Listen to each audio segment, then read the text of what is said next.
انہوں نے فرمایا تھا کہ مسلمانوں کا کلچر، ان کی تہذیب، ان کا تمدن، ان کی تاریخ، ان کی روایات ہندوؤں سے مختلف ہیں.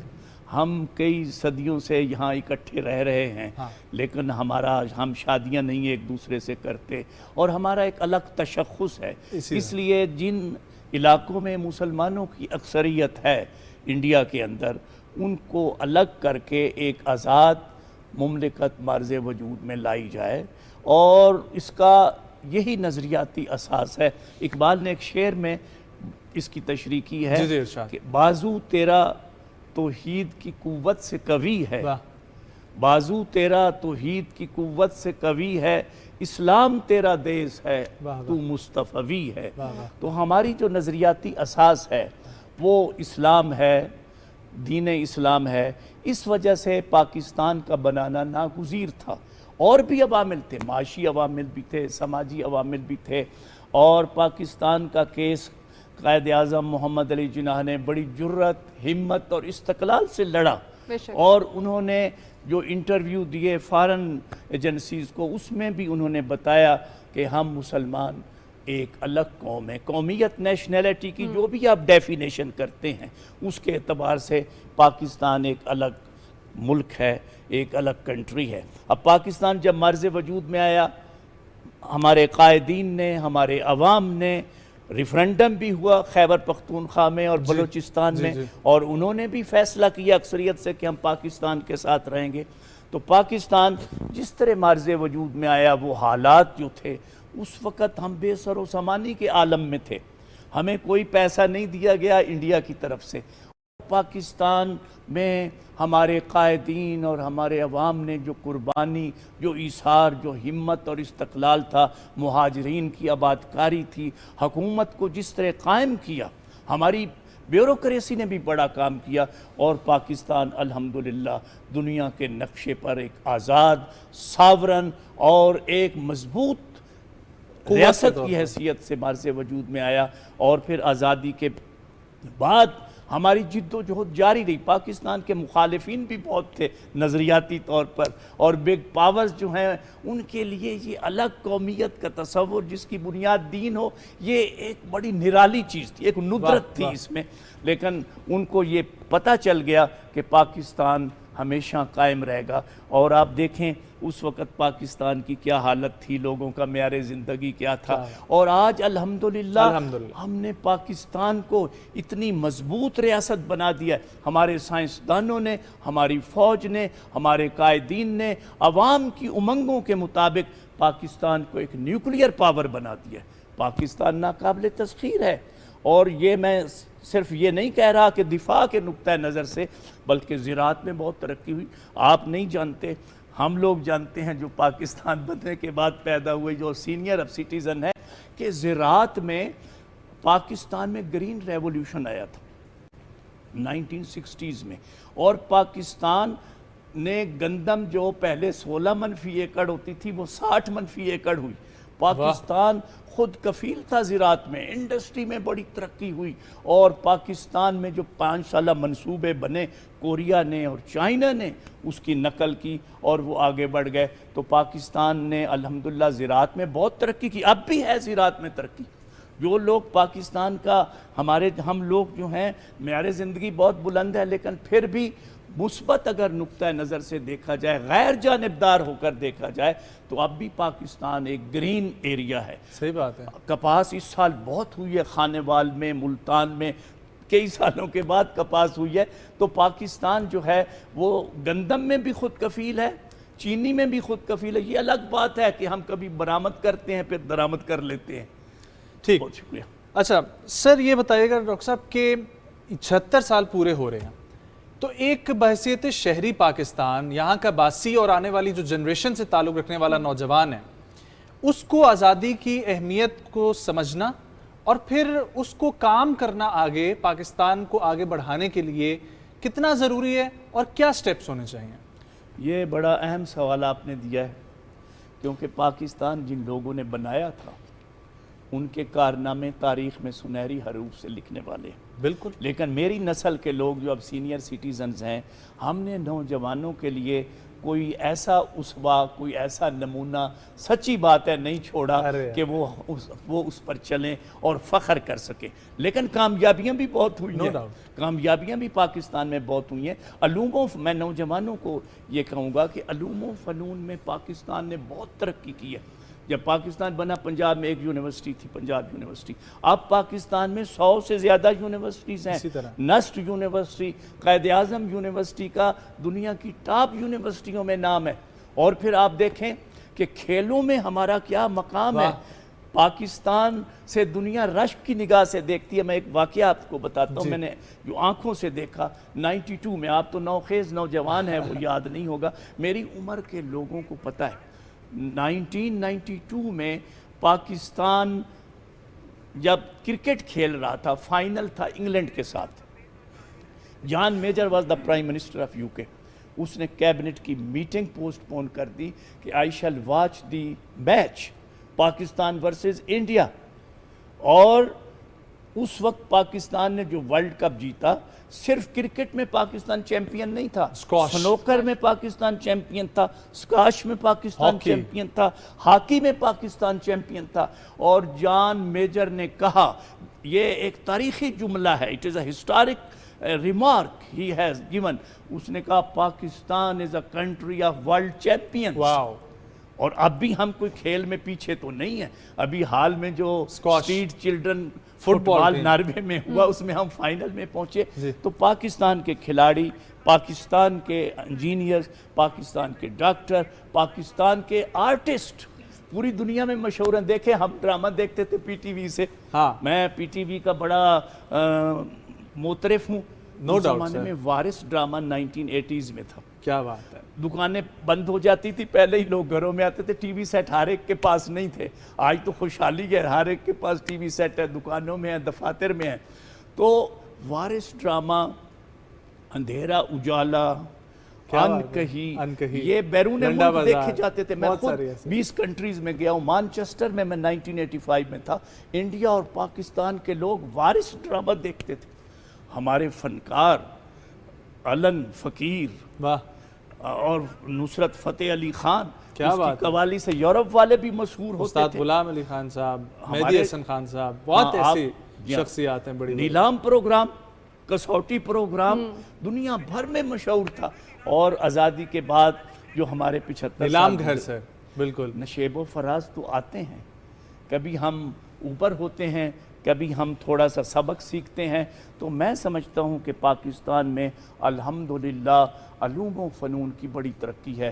ہمارا نوجوان IT میں بہت آگے ہے. بالکل ٹھیک ہے. انڈیا میں گیا تھا گڑگاواں میں 2007 میں. ان کا IT ہم سے آگے ہے بلا شبہ. لیکن اب پاکستان IT میں بڑی تیزی سے پیش قدمی کر رہا ہے. پھر کمیونیکیشن سسٹم دیکھیں. آپ کا جو میڈیا ہے اس کی تو میں تعریف کر چکا ہوں. اس کی تعریف نہیں بلکہ اعتراف کر چکا ہوں.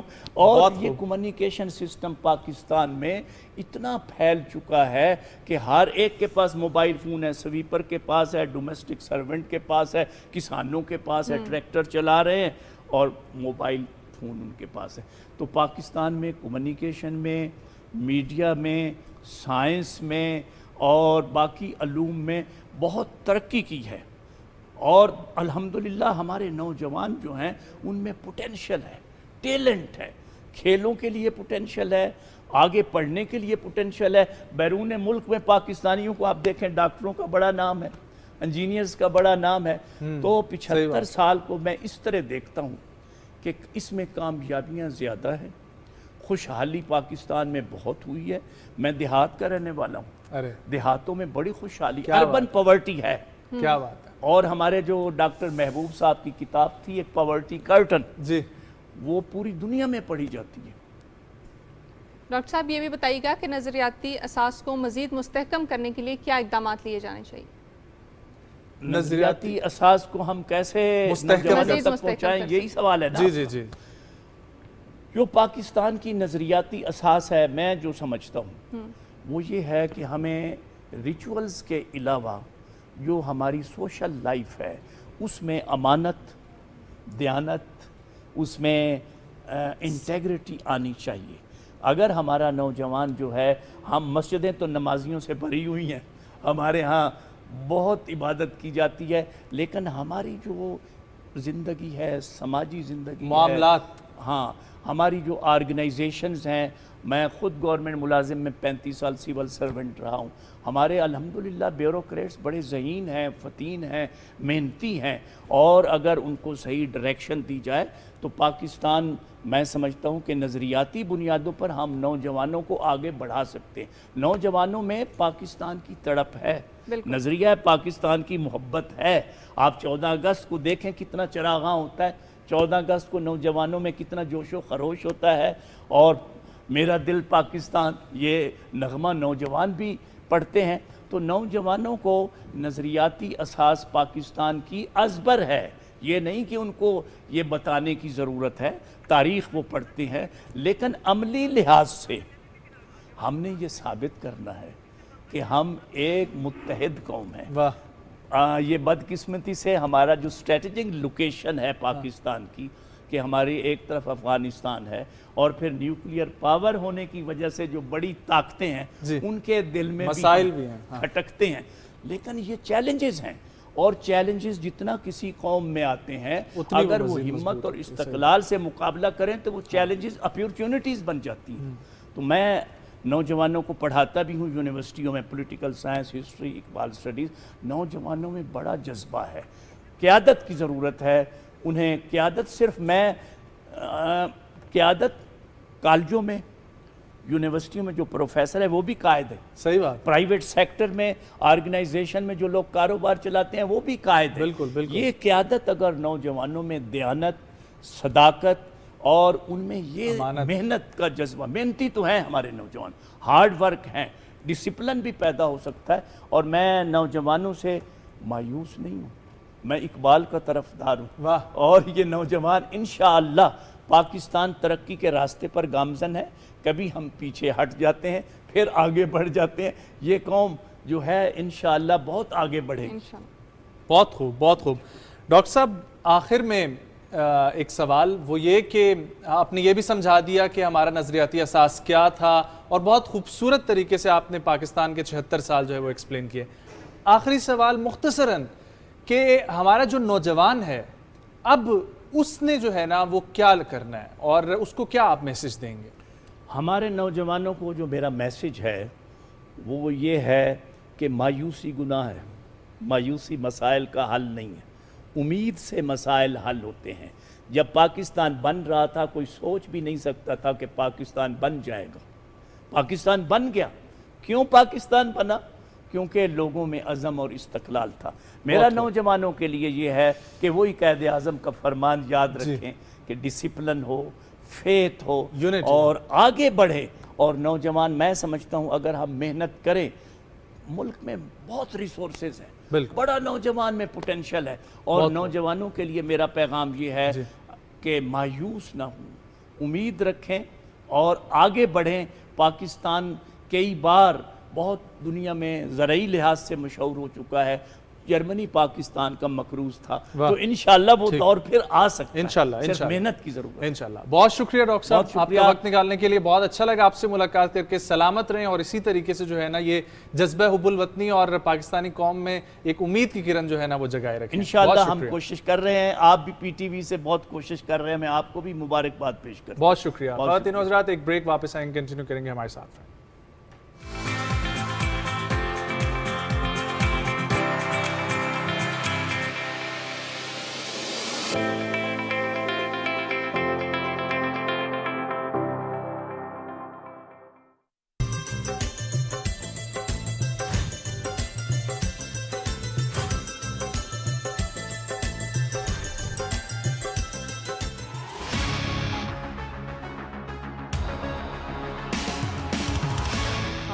کی جو فلم پروڈکشن ہے اس کو مکمل طور پر انکم ٹیکس فری کر دیا گیا ہے۔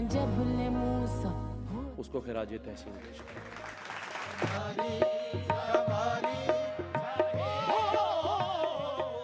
کیونکہ میں نے ابھی آپ کو خوبصورت کہا ہے۔